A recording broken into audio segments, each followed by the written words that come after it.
As Plutarch once said, Alexander was not unaware of his high birth, but had it deeply fixed in his mind. This profound statement encapsulates the early life of Alexander the Great, a young man born into royalty, destined for greatness. Born in the summer of 356 BC to the king of Macedon, Philip II, Alexander was groomed for greatness from a young age. He lived in the shadow of his father, a man of immense power and influence who conquered much of Greece during his reign. It was from Philip that Alexander inherited a fierce ambition and a burning desire to expand the Macedonian Empire. As a child, Alexander was tutored by none other than Aristotle, one of the greatest philosophers of all time. This education not only honed his intellect but also instilled in him a deep appreciation for the arts, sciences and philosophy. He was not merely a warrior, he was a scholar, a thinker, a man with a voracious curiosity about the world. When Alexander was just 20, his father was assassinated, thrusting the young prince onto the throne. It was a daunting responsibility for anyone, let alone a young man barely out of his teens. But Alexander was not an ordinary young man. He was a leader, molded by the best education and the finest military training, ready to step into his father's shoes and lead his people. His ascension to the throne marked the beginning of a new era. Alexander was not content with merely ruling Macedonia. He had grander plans. He dreamed of an empire that stretched across continents, of a world united under his rule. He was ambitious, fearless and determined, qualities that would serve him well in the years to come.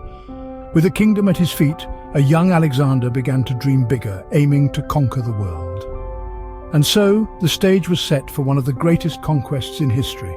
A journey that would take Alexander from a young king of Macedonia to Alexander the Great, the ruler of an empire that spanned 3 continents. Alexander, with his eyes set on the horizon, embarked on one of the greatest military campaigns in history.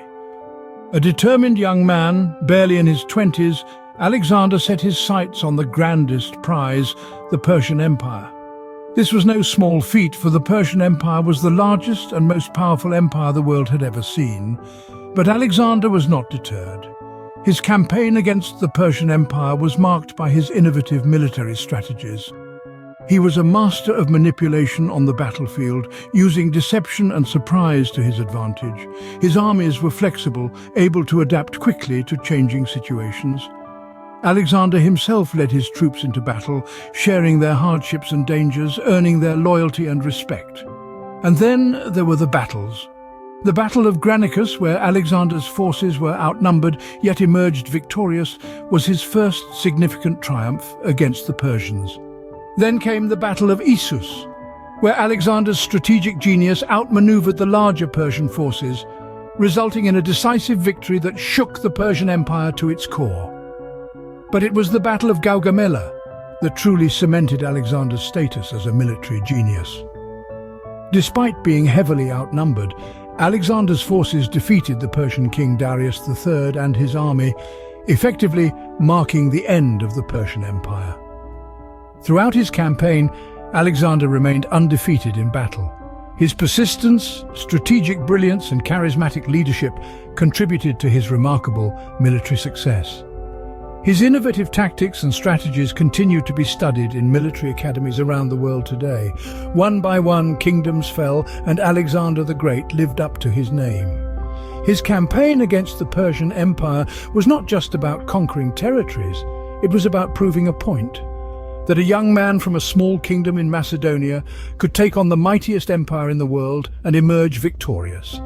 And in doing so, Alexander didn't just conquer territories, he changed history. With the Persian Empire under his control, Alexander stood as the undisputed ruler of his known world. In the blink of an epoch, a young Macedonian had transformed an empire, stretching it from the sun-baked sands of Egypt to the snow-capped peaks of the Indian subcontinent. Alexander's empire was nothing short of extraordinary. It was a vast tapestry of cultures, languages and peoples, all woven together under the banner of a single indomitable ruler. It was an empire that spanned 3 continents, a realm where Greek met Persian, where Egyptian met Indian, where the West met the East, But the realm of Alexander was more than just a geopolitical entity. It was a grand experiment in cultural fusion. Alexander believed in the power of unity and the strength of diversity. He encouraged marriages between his Greek soldiers and Persian women, fostering a new generation that was neither purely Greek nor Persian, but a blend of both. This was a bold move, a radical attempt to merge two distinct cultures into one. And it wasn't just about marriages. Alexander actively promoted cultural exchanges throughout his realm.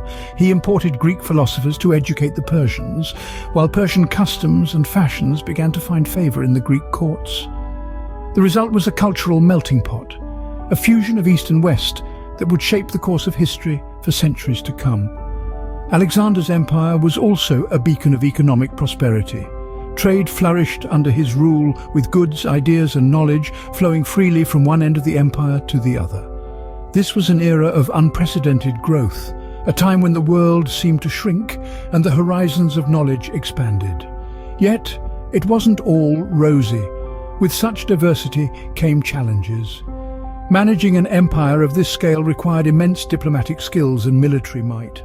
But Alexander proved up to the task, ruling with a mix of firmness and benevolence that won him the admiration of his subjects.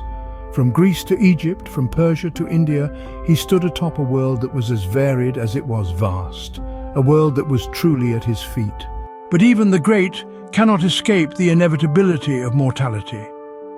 In the heart of Babylon, in the 32nd year of his life, Alexander the Great, the invincible conqueror, met his match. Not on the battlefield against a formidable foe, but within the confines of his palace. The circumstances surrounding his death, however, remain shrouded in mystery, intrigue, and speculation even to this day. Some say it was natural causes.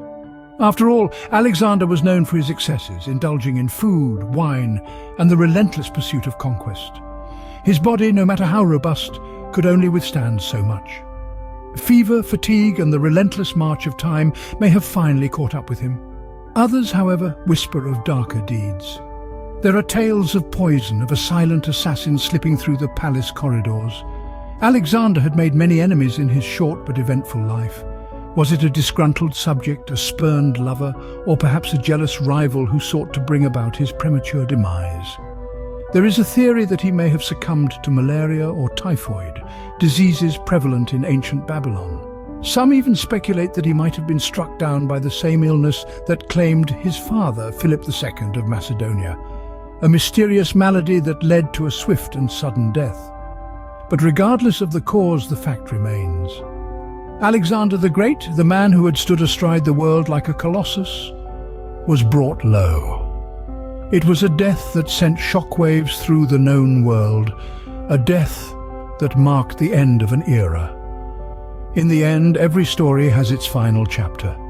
Every journey, no matter how grand, has its destination. And every life, no matter how extraordinary, has its end. For Alexander the Great, his end came all too soon and in the most unexpected of ways. Alexander's empire crumbled after his death, but his influence remained. Proof of the sheer scale of his ambition and the intensity of his leadership, Alexander the Great's impact reverberated through the ages. His conquests, far-reaching and swift, laid the groundwork for the Hellenistic period, a time of profound cultural exchange and advancement. The Hellenistic period, ushered in by Alexander's conquests, saw the fusion of Greek culture with those of Persia, Egypt and Central Asia. This period was a cultural soup that gave rise to advancements in philosophy, science and the arts that still influence our world today. From the Stoic philosophers to the mathematical theories of Euclid and Archimedes, the Hellenistic period was a time of intellectual ferment and innovation, all sparked by Alexander's remarkable conquests. Alexander's military strategies are still studied today, centuries after he first led his armies across the vast expanses of Asia. His tactics, innovative and daring, are often cited as examples of military genius.